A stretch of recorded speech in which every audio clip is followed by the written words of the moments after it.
Italy के अंदर भी क्या होगा, इटली के अंदर भी एकीकरण की प्रक्रिया स्टार्ट हो जाएगी। इटली में भी राजनीतिक विखंडन का अपना एक लंबा इतिहास रहा है। राजनीतिक विखंडन मतलब जो पॉलिटिकल तरीके से बटा हुआ था, तो उसका अपना एक लंबा इतिहास रहा है।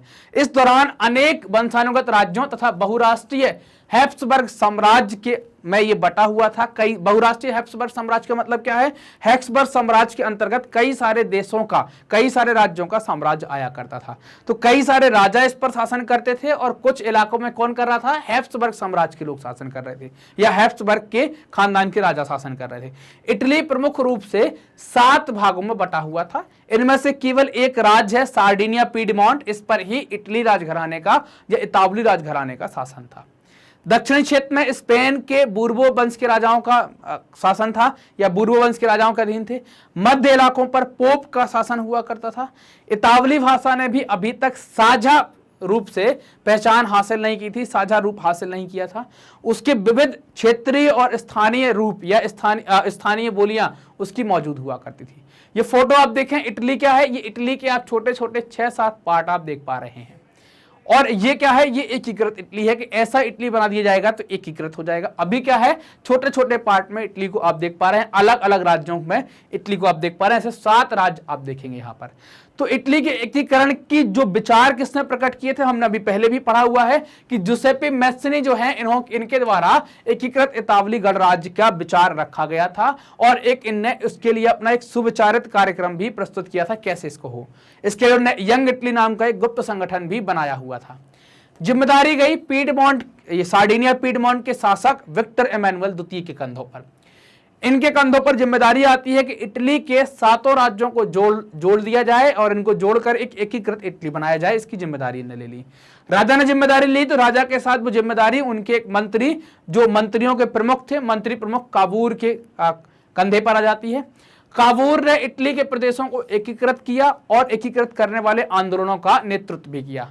अगर काबूर के बारे में बात करें, ना तो वो क्रांतिकारी है, ना ही उनका विश्वास राजतंत्र में है और ना ही वो बहुत अच्छी फ्रेंच बोलते थे, है ना। उनको इटालियन या इतावली भाषा इटालियन नहीं आती थी, जबकि उसके कंपेरिजन में वो बहुत अच्छी फ्रेंच बोला करते थे। फिर भी उनको जिम्मेदारी दी और वो इस जिम्मेदारी में सफल भी हो जाते हैं। फ्रांस से सार्डिनिया पीडमोंट की एक चतुर कूटनीतिक संधि करवाई गई। इस संधि के पीछे ही कौन है, काबूर ही हुआ करते थे। और इससे क्या हुआ, सार्डिनिया पीडमोंट के ही शासक हैं विक्टर एमेनुएल द्वितीय।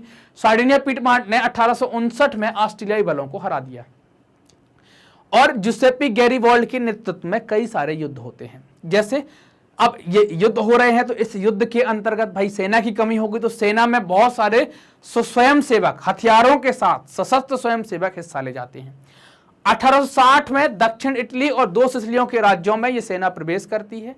स्पेनी शासकों को हटाने के लिए स्थानीय किसानों का समर्थन पाने में यह सफल हो जाती है कि उसको भाई सफलता मिल जाती है और 1861 में एमेनुएल द्वितीय को एकीकृत इटली का राजा घोषित कर दिया जाता है।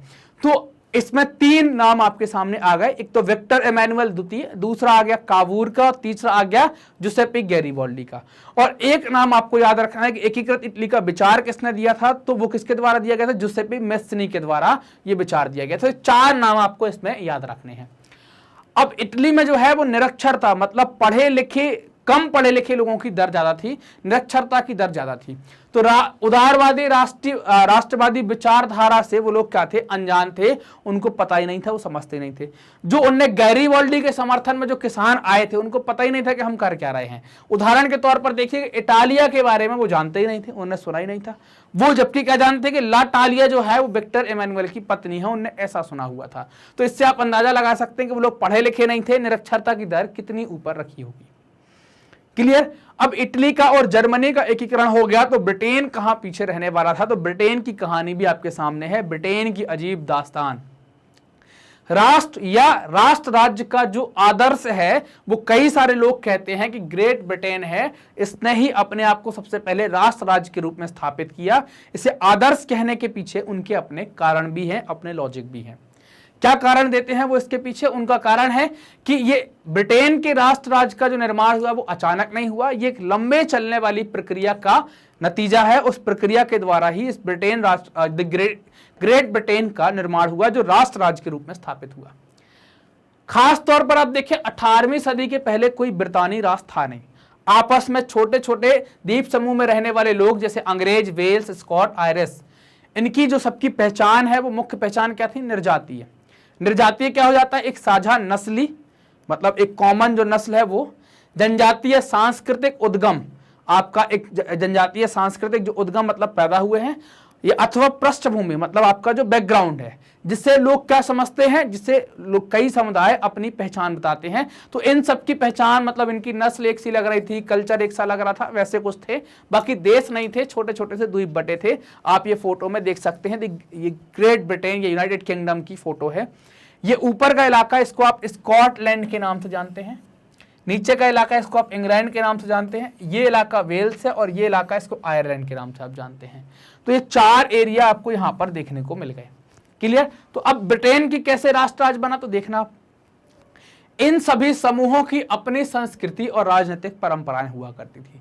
लेकिन आंग्ल राष्ट्र, जिसको आप इंग्लैंड कहते हैं या अंग्रेज कहते हैं, वो धन दौलत और अहमियत के दम पर वो अपनी सत्ता में वृद्धि भी करता है और दूसरे जो राष्ट्र हैं इन पर अपना प्रभाव जमाने में सफल होता है।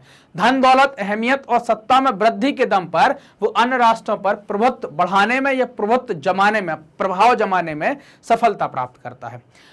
1688 में आंग्ल संसद ने राजतंत्र की ताकत छीन ली, मतलब राजस्व ताकत लेकर अब किसके पास आ गई? अब संसद के पास ताकत आ जाती है। क्लियर? एक राष्ट्र राज्य का निर्माण हुआ, ताकत छीन ली, और इसके साथ ही एक राष्ट्र राज्य का निर्माण हुआ जिसके केंद्र में कौन है? इंग्लैंड है। अब आप देख लो कैसे राष्ट्र राज्य का निर्माण होगा। ये वाला जो इलाका है इसको क्या कहते हैं? इसको कहेंगे आप इंग्लैंड। ये जो है इसको क्या कहते हैं? स्कॉटलैंड।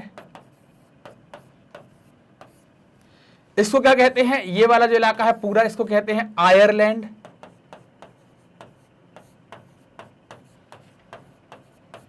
और इसको क्या कहते हैं? जो ये छोटा सा इलाका है इसको कहते हैं वेल्स। तो ये 4 राज्य हैं। इनके साथ क्या होगा कि भाई इनके केंद्र में जब जैसे ही राष्ट्र राज्य की निर्माण होगा, और इनके केंद्र में कौन था? इंग्लैंड था। अब एक घटना घटेगी जिसको कहेंगे अपन United Kingdom of Great Britain का गठन। कैसे होगा United Kingdom of Great Britain का गठन? तो United Kingdom of Great Britain का गठन होने के पीछे एक संधि होगी, और संधि किसके बीच में होगी? इंग्लैंड और स्कॉटलैंड के बीच में होगी। किस किस राज्य के बीच में संधि हो जाएगी? देखना, ये इंग्लैंड है, ये वाला इलाका जो है वो इंग्लैंड है, इस इंग्लैंड के बीच में और इस स्कॉटलैंड के बीच में क्या हो जाती है? संधि हो जाती है। और इन दोनों ने आपस में संधि कर ली, ये जुड़े भी हुए आपको दिख रहे हैं। और क्या स्थापित कर देंगे? संधि करके ये स्थापित कर देंगे the United Kingdom of Great Britain की स्थापना इनके द्वारा कर दी जाएगी। क्लियर ये बात कि इनके द्वारा ये बना दिया गया। और अब क्या होगा कि इंग्लैंड चूंकि ताकत में था, इंग्लैंड ही केंद्र में हुआ करता था, तो इंग्लैंड ने क्या किया? स्कॉटलैंड के ऊपर अपना प्रभाव जमा दिया, और वो इसके तहत स्कॉटलैंड पर अपना प्रभाव जमाने लगा। ब्रितानी संसद में आंग्ल सदस्यों का दबदबा था, मतलब जो ब्रितानी संसद जो ब्रिटेन बन गया था, इस ब्रिटेन में, ये तो साथ में छोटा सा दबा ही होगा इसके साथ, इस ब्रिटेन के अंतर्गत किस संसद का या कहां के लोगों का दबदबा था? यहां के सांसद ज्यादा चुने गए थे, इनका दबदबा हुआ करता था। अब इनने क्या किया कि इनका दबदबा था तो इन्होंने अपनी ब्रितानी पहचान मतलब इंग्लैंड की पहचान का विकास किया, और स्कॉटलैंड की खास संस्कृति और राजनीतिक संस्थानों को योजनाबद्ध तरीके से कम किया और अपनी चीजें उनके ऊपर थोपना स्टार्ट कर दी। स्कॉटिश हाईलैंड में जो रहने वाले कुछ लोग थे, उन्हें अपनी आजादी व्यक्त करने की स्वतंत्रता नहीं थी। अगर उन्हें अपनी आजादी व्यक्त की तो उनका दमन कर दिया गया। यहां तक कि स्कॉटिश हाईलैंड के लोग अपनी भाषा गैलिक भाषा बोल नहीं सकते थे, उनकी जो अपनी भाषा है गैलिक वो बोल नहीं सकते थे, और अपनी राष्ट्रीय पोशाक भी वो पहन नहीं सकते थे। मजबूरी में बहुत सारे लोगों को अपना देश छोड़कर जाना पड़ा, अपने देश से दूसरे दूर अलग अलग देश पर जाने के लिए उनको मजबूर होना पड़ा। ऐसा ही कुछ होता है आयरलैंड के साथ। क्या है आयरलैंड? आयरलैंड अगर आप देखेंगे तो ये है आयरलैंड, यहां का ये आयरलैंड। तो ऐसा ही कुछ क्या होगा आयरलैंड के साथ भी होने वाला है। क्या होगा आयरलैंड के साथ कि इसका भी कुछ ऐसा ही हश्र हो जाएगा। आयरलैंड में अगर देखें तो ये धार्मिक तरीके से दो गुटों में बटा है, कैथोलिक और प्रोटेस्टेंट। कैथोलिक आयरलैंड में बहुसंख्यक है, मतलब मेजॉरिटी में है, इनकी संख्या ज्यादा है। लेकिन प्रोटेस्टेंट की मदद से अंग्रेजों ने क्या किया, इन बहुसंख्यकों को दबा देते हैं और यहां पर भी अपना ब्रितानी प्रभाव जमाते हैं। तो ब्रितानी प्रभाव के विरुद्ध कैथोलिक विद्रोह भी होते हैं, क्योंकि कैथोलिक क्या है, संख्या में ज्यादा है, इनकी संख्या कम है, लेकिन इनकी मदद से इनके जो ऊपर प्रभुत्व जमा दिया। जब आप प्रभुत्व जमा देंगे तो विरोध होगा, विरोध होगा तो उनको बड़ी निर्ममता के साथ कुचल दिया गया, मारा कूटा गया, कईयों को मार दिया गया। ठीक, उनको बहुत तरीके से कुचल दिया गया, दबा दिया गया। वोल्फ टॉन और उसकी यूनाइटेड आयरिश मैन की जो आप देखेंगे कि जो सेना होगी, इनका क्या कर दिया जाएगा, इनका विद्रोह होगा और इनके विद्रोह को दबा दिया जाएगा। ये कैसा विद्रोह है, ये एक असफल विद्रोह हो जाता है ना, एक असफल विद्रोह होता है ये। और 1801 में आयरलैंड को बलपूर्वक यूनाइटेड किंगडम में शामिल कर लिया गया, जबरदस्ती उसको यहां पर क्या कर दिया गया, उसमें शामिल कर लिया गया, उसको दबा दिया गया।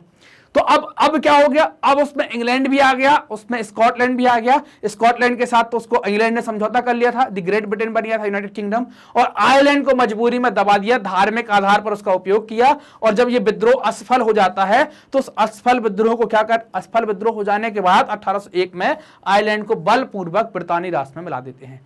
अब ब्रितानी राष्ट्र का निर्माण हो जाता है एक नए ब्रितानी राष्ट्र के अंतर्गत। उसमें क्या होता है कि आंग्ल संस्कृति बड़ी हावी होती है, आंग्ल संस्कृति का प्रचार प्रसार ज्यादा किया जाता है। क्लियर, इसका प्रचार प्रसार यहां पर ज्यादा होगा। और इनका जो झंडा है ना, इनका जो झंडा मतलब ब्रितानी झंडा, जिसको आप यूनियन जैक कहते हैं, इस यूनियन जैक का उनका जो राष्ट्रीय गान है, मतलब नेशनल एंथम है, God save our Nobel king, है ना। तो इनका बड़ा प्रचार प्रसार किया जाता है, बढ़ा चढ़ाकर, बहुत तेजी से, सब जगह पर, स्कॉटलैंड, आयरलैंड, वेल्स, सब जगह पर बड़ा तेजी से प्रचार करते हैं। और पुराने राष्ट्र इस संघ में क्या रह जाते हैं, केवल सहयोगी की अवस्था में रह जाते हैं। वो मतलब सहयोगी समझते, पार्टनर समझते हैं, पार्टनर होता है सहभागी, और सहयोगी क्या होता है, जैसे कई बार होता है ना, कूलर चढ़ा रहे हैं और दो लोग चढ़ा रहे हैं, अपन तो चढ़ता नहीं, तो बगल में खड़े हैं, धक्का लगा दिया, तो वो सहयोगी हो जाते हैं। आपकी कोई खास भूमिका रह नहीं जाती, आप धक्का लगा भी रहे हैं, हाथ लगा भी रहे हैं, तो आपके हाथ की कोई खास वैल्यू रह नहीं जाती। तो इस स्थिति में ये पुराने सहयोगियों को यहां पर पहुंचा दिया जाता है। क्लियर।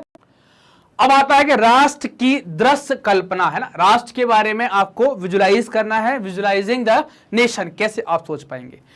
तो किसी शासक को एक चित्र या मूर्ति रूप में व्यक्त करना आसान है, लेकिन किसी राष्ट्र को आप मूर्ति के रूप में व्यक्त करें, क्या व्यक्त करें उसको, इंसान बनाए, जानवर बनाए, पुरुष बनाए, महिला बनाए, शेर बनाए, तेंदुआ बनाए, कैसे करें, राष्ट्र को चेहरा कैसे दे सकता है, ये बड़ा मुश्किल काम था। और चेहरा कैसा देना है, मानव का ही चेहरा देना है। तो राष्ट्र के मानवीकरण करना है, राष्ट्र का मानवीकरण किया जाए कि राष्ट्र को कैसे आप मानवीकृत करेंगे, तो इसके पीछे बड़ी समस्याएं चल रही थी, कैसे करें। तो कुछ एक देश ऐसे थे जिनने अपने राष्ट्र को चित्रित करना था, तो ये समस्या जो है, ये समस्या चित्रकारों के द्वारा सॉल्व कर दी गई, और कलाकारों ने क्या कर दिया, राष्ट्र का मानवीकरण कर दिया, राष्ट्र को मानव का चिन्ह दे दिया। कुछ देश, मतलब एक देश को कुछ यूं चित्रित किया गया है जैसे मानो कि वो कोई एक व्यक्ति हो, और देश को क्या बताया गया, हमेशा नारी के रूप में व्यक्त किया है, नारी वेश में ही इसको प्रस्तुत किया गया है। मतलब कि क्या हो गया, नारी की छवि राष्ट्र की रूपक बन गई। मतलब कई सारे आंदोलनों में उसे माता का, देवी का, है ना, भारत माता का, या ऐसे अलग अलग जगह आप देखेंगे उसको देवी का ही दर्जा दिया गया है। जैसे भारत में भारत माता कहते हैं, ऐसे ही जर्मनी में, इटली में, फ्रांस में, सब जगह ये देवी के रूप में, मतलब नारी के रूप में ही राष्ट्र की पूजा होने लगी, राष्ट्र को देखा जाने लगा। फ्रांसीसी क्रांति के दौरान कलाकारों ने अपने विचारों में स्वतंत्रता, न्याय और गणतंत्र को नारी रूपक का प्रयोग करके ही दर्शाया था, नारी के रूप में ही बताया गया था। स्वतंत्रता का प्रतीक लाल टोपी या टूटी हुई जंजीरें हमने देखी हुई थी कि निशानों के द्वारा ही समझाते हैं। वैसे ही इंसाफ के लिए, न्याय के लिए एक महिला का उपयोग किया जिसके आंखों पर पट्टी बंधी हुई है और हाथ में तराजू लिए हुए है। ये फोटो आप देख पा रहे हैं, ये ज्यादातर दुनिया भर में न्याय के लिए ऐसी ही जानी जाती है। इसका मतलब क्या है कि ये देख कर न्याय नहीं कर रही है, तौल कर न्याय कर रही है। देख कर करेगी तो हो सकता है कि अपना सगा संबंधी हो, उसको वो उसकी तरफ उसका झुकाव हो जाए, तो इस कारण से आंख पर पट्टी बंधी है और हाथ में तराजू है। किसी के साथ गलत नहीं होगा, न्याय अन्याय का पूरा लेखा जोखा रखा जाएगा, आपके साथ किसी के साथ गलत नहीं होगा। और यहां पर भी क्या है, देवी या नारी की ही मूर्ति यहां पर बनाई गई है। फ्रांस में एक लोकप्रिय ईसाई महिला की फोटो बहुत फेमस होती है, एक लोकप्रिय ईसाई बड़ी फेमस होते हैं, उनका नाम है मारियान। ये जन राष्ट्र के विचार को रेखांकित करने के लिए एक पिक्चर बनाई गई, एक फोटो बनाई गई जिसको कहते हैं मारियान। एक्चुअल में ऐसा कुछ नहीं था, वास्तव में ऐसी कोई मूर्ति नहीं थी, ऐसी कोई फोटो नहीं थी, जिसको अब ये बना दी गई तो इसका उपयोग होने लगा और इसको लोग क्या जानने लगे, राष्ट्र के विचार के रूप में जानने लगे। इसका राष्ट्र के विचार को फैलाने में बड़ा उपयोग होने लगा। उनके चिन्ह थे लाल टोपी, तिरंगा और कलगी, और इसके द्वारा क्या बताया जा रहा था, स्वतंत्रता और गणतंत्र को बताया जा रहा था इस मारियान के द्वारा। मारियान की प्रतिमाएं जगह जगह चौराहों पर लगाई गई, सार्वजनिक स्थानों पर लगाई गई, ताकि जनता को क्या हो, जनता को एकता के राष्ट्रीय प्रतीक में बांधा जा सके। जरूरत पड़ने पर इनको सिक्कों में भी ढाला गया, इनके डाक टिकट भी जारी किए गए, है ना, डाक टिकटों के ऊपर इनकी फोटो आई, सिक्कों में भी इनको ढाल दिया जाता है। उसी तरीके से जर्मेनिया भी एक जर्मन राष्ट्र की रूपक बन गई है ना। जर्मेनिया कौन है, ये भी एक महिला है और जर्मन राष्ट्र की रूपक बन जाती है। आप ये फोटो देख पा रहे होंगे। तो जर्मेनिया में आप देखें कि चात्सु अभिव्यक्तियों में जर्मेनिया बलूत वृक्ष के पत्तों का मुकुट पहनती। चात्सु मतलब नेत्रों से जो ज्ञान लिया गया है उसको जब हम प्रकट करते हैं तो उसमें इनके मुकुट किसका पहनाया है, बालूत या बलूत वृक्ष के पत्तों का। बलूत को अगर देखें कि जर्मन के अंदर बलूत जो है वो क्या है, वीरता का प्रतीक माना गया है, वीरता का रूपक या वीरता बलूत के पक्षों से देखी जाती है। तो इस कारण से उनके माथे पर क्या पहना दिया, बलूत वृक्ष का पत्तों का मुकुट पहना दिया। ठीक, तो हमने ये देख लिया भाई कि नारी रूपक कैसे बन गई, दोनों का हमने एकीकरण की, ये बातें यहां पर देख ली है ना, कि कैसे राष्ट्र के दृश्य की कल्पना हो जाती है, ये बातें हमने यहां पर देख ली। अब आता है राष्ट्रवाद और साम्राज्यवाद, नेशनलिज्म और इंपीरियलिज्म, है ना। राष्ट्रवाद और आपको साम्राज्यवाद के बारे में देखना है। तो 19वीं सदी के अंतिम चौथाई तक राष्ट्रवाद का वो आदर्शवादी विचारधारा है ना, जो आदर्शवाद राष्ट्रवाद में था वो रहा नहीं। आदर्शवादी, उदारवादी, जनतांत्रिक स्वभाव नहीं रहा। अब ये क्या हो गया, संकीर्ण हो जाता है। सदी के प्रथम भाग में ही राष्ट्रवादी सीमित लक्ष्यों वाली संकीर्ण मानसिकता, जो संकीर्ण सिद्धांत बन जाता है। यहां पर राष्ट्रवादी समूह एक दूसरे के प्रति द्वेष रखने लगे, एक दूसरे के प्रति ईर्ष्या रखने लगे, अनुदार करने लगे, अच्छा व्यवहार नहीं करते थे। प्रमुख यूरोपीय शक्तियों ने साम्राज्यवादी उद्देश्यों के लिए राष्ट्रवादी आकांक्षाओं का इस्तेमाल किया। ये तो हमने देखा भी हुआ था कि इनका उपयोग कर रहे थे और अपना साम्राज्य फैला रहे थे। इसमें राष्ट्रवादी भावनाओं का भी उपयोग किया गया। 1871 के बाद का यूरोप का जो बाल्कन क्षेत्र है वो गंभीर राष्ट्रवादी तनाव का स्रोत बन जाता है। क्यों? क्योंकि अगर बाल्कन क्षेत्र में देखें तो वहां पर भौगोलिक और जातीय भिन्नता है। ये सभी जो इलाके आप देख पा रहे हैं ये सब क्या है आपके, ये सभी एरिया आप देखेंगे ये बाल्कन क्षेत्र के अंतर्गत आते हैं। पूरा इलाका ये बाल्कन क्षेत्र के अंतर्गत ये सभी देश आते हैं, जैसे रोमानिया, बुल्गारिया, अल्बेनिया, यूनान, Slovenia, Serbia, Bosnia, Croatia, Macedonia और मॉन्टेनेग्रो, ये सब क्या है आपके बाल्कन क्षेत्र का हिस्सा। और बाल्कन क्षेत्र यहाँ पर रहने वाले लोगों को क्या कहते हैं, स्लाव। ये क्या कहलाते हैं, इनको स्लाव कहा जाता है। और यहां पर जो रोमानी राष्ट्रवाद का जो विचार हुआ वो बहुत तेजी से फैला। तो हर एक राष्ट्र, ये राष्ट्र अपने आप को स्वतंत्र करने के लिए आगे आएगा, ये और आगे जाकर क्या होगा, ये आपस में द्वेष भी रखना स्टार्ट करेंगे। देखना, बाल्कन क्षेत्र का एक बहुत बड़ा हिस्सा आप देखेंगे ऑटोमन साम्राज्य के नियंत्रण में हुआ करता था। ऑटोमन साम्राज्य वही तुर्की वाला या उस्मानिया सल्तनत उनके हिस्से में था। और यहां पर क्या हुआ, जैसे ही रोमानी राष्ट्रवाद का जो विचारधारा फैलती है तो ये क्या होते हैं, संघर्ष जारी हो जाते हैं कि हमको आजाद होना है। तो 19वीं सदी में ऑटोमन साम्राज्य टूटे ना, इसलिए ऑटोमन साम्राज्य ने क्या किया, आधुनिकीकरण और आंतरिक सुधारों पर जोर दिया, उसके जरिए अपने राज्य को मजबूत करने की कोशिश की। लेकिन इसमें उनको बहुत सफलता मिलती नहीं है, बहुत कम सफलता मिलती है। इसके बाद क्या होता है कि एक के बाद एक, है ना, जो भी यूरोपीय देश ऑटोमन साम्राज्य के अंतर्गत थे वो धीरे धीरे क्या होते हैं, स्वतंत्र होना लगते हैं, उसके चंगुल से छूटना स्टार्ट कर देते हैं। क्यों छूटना स्टार्ट कर देते हैं, क्योंकि उनमें विचारधारा जाती है राष्ट्रवाद की कि हमको अपना एक स्वतंत्र राष्ट्र बनाना है। और इसके लिए उन्होंने क्या किया, इसके लिए वो क्या करते हैं, इतिहास का भी इस्तेमाल करते हैं कि भाई हम पहले स्वतंत्र थे, किताबों में लिखा, बाद में हमें विदेशी ताकतों ने गुलाम बना दिया, लेकिन अब हम स्वतंत्र होंगे, ऐसा इतिहास का भी वो इस्तेमाल करते हैं। बाल्कन लोगों ने आजादी व राजनीतिक अधिकारों के लिए, है ना, अधिकारों के लिए अपने दावों को राष्ट्रीयता का आधार दिया हुआ था और इतिहास का भी उपयोग किया था। अतः बाल्कन क्षेत्र में क्या होगा, विद्रोही राष्ट्रीय समूहों ने अपने संघर्षों को लंबे समय से खोई हुई आजादी के वापस पाने के रूप में देखा, वापस पाने के प्रयासों के रूप में देखा। बाल्कन क्षेत्र में टकराव की स्थिति हो गई। एक तो हर एक राज्य, जो इतने सारे राज्य बाल्कन क्षेत्र में थे, वो आजाद होकर अपना साम्राज्य बढ़ाकर एक दूसरे से लड़ रहे थे और एक दूसरे से ईर्ष्या रख रहे थे। इनके, और वो अपना साम्राज्य ज्यादा से ज्यादा बड़ा करना चाहते थे। बोले हमारा इतना है और ये बगल में छोटा सा राज्य, इस पर कब्जा कर लेते हैं, बोले हमारा इतना हो जाएगा। ऐसी भावना इनके अंदर थी, अपने दूसरे का राज्य हथियाने की उम्मीद ये रख रहे थे। और जैसे जैसे बाढ़ का समस्या आगे बढ़ी, उनके बीच में जो प्रतिस्पर्धाएं चल रही थी वो भी क्या हो गई, सामने आने लगी। अब क्या होगा, बड़े प्लेयर मैदान में आ जाएंगे, जैसे रूस, जर्मनी, इंग्लैंड, ऑटो हंगरी। इनने भी क्या किया, इनने हर ताकत बाल्कन, सारी ताकतें क्या है, बाल्कन पर अपना नियंत्रण स्थापित करने या अपनी पकड़ मजबूत करने पर लग गए कि इनकी पकड़ कमजोर ना हो जाए। वो अपने क्षेत्र, अपने वो क्या करते थे कि अपनी पकड़ मजबूत करके अपने प्रभाव को बढ़ाना चाह रहे थे, इसलिए ये लोग भी मैदान में आ गए। इससे क्या हुआ कि इस इलाके में कई युद्ध हुए और बाद में आप इसका परिणाम किस रूप में देखेंगे कि प्रथम विश्व युद्ध के रूप में आपको इसका परिणाम मिलेगा। कई सारे छोटी लड़ाइयां होंगी और ये सारी लड़ाइयां कैसे हो रही थी, राज्य को हथियाने को लेकर ही तो हो रही थी, और बाद में जाकर क्या होगा, आपको इसका एक परिणाम मिलेगा प्रथम विश्व युद्ध के रूप में। साम्राज्यवाद और राष्ट्रवाद है ना, राष्ट्रवाद के साथ जब साम्राज्यवाद मिल गया तो एक महाविपदा के रूप में उभरा, जिसको 1914 में प्रथम विश्व युद्ध के रूप में भी जानते हैं। ये प्रथम विश्व युद्ध के रूप में भी निकलेगा। इस दौरान क्या होगा कि जहां पर यूरोपीय शक्तियों ने या यूरोपीय ताकतों ने जिन जिन देशों को अपना उपनिवेश बनाया था, तो उपनिवेशीकरण किया हुआ था, वहां पर साम्राज्यवादी प्रभुत्व का विरोध होना स्टार्ट हो जाएगा। साम्राज्य विरोधी आंदोलन विकसित होना स्टार्ट हो जाएंगे, वहां पर अपनी जो भी साम्राज्य चला रही थी यूरोपीय शक्तियां, उनका विरोध होना स्टार्ट हो जाएगा। स्वतंत्र राष्ट्र का निर्माण करने के लिए संघर्ष जारी हो जाएंगे, संघर्ष करना स्टार्ट कर देंगे। सभी एक सामूहिक राष्ट्रीय एकता की भावना से प्रेरित हो जाएंगे। जो भी इलाका था वहां का, जैसे मान लीजिए हमारे यहाँ पर ही ले लो आप, भारत में हम भी ब्रिटेन के गुलाम थे, तो हमारे यहाँ पर भी क्या हो, सब में एक भावना आ गई कि हमको आजाद होना है। बाद में देखेंगे क्या करेंगे।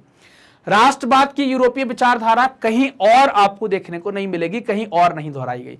क्यों? क्योंकि यहां पर राष्ट्रवाद की जो विचारधारा है वो उनके अपने अलग अलग उद्देश्यों से जुड़ी हुई थी, स्थानीय उद्देश्यों से जुड़ी हुई थी। लेकिन इस विचारधारा ने समाज को राष्ट्र राज्यों में गठित किया, है ना। उसने विचारधारा ने क्या दिया कि समाज को राष्ट्र राज्यों में गठित किया जाना चाहिए, या ये गठित किया जाना क्या है, स्वाभाविक और सार्वभौमिक मान लिया। इस विचारधारा के साथ आगे बढ़े कि भाई ये ऐसा कुछ यहां पर हो गया। क्या हो गया कि अब जो राष्ट्र राज्य है उनका गठन एक स्वाभाविक है और सार्वभौमिक है, ये ऐसा होगा ही, ऐसा यहां पर ये मान लिया गया।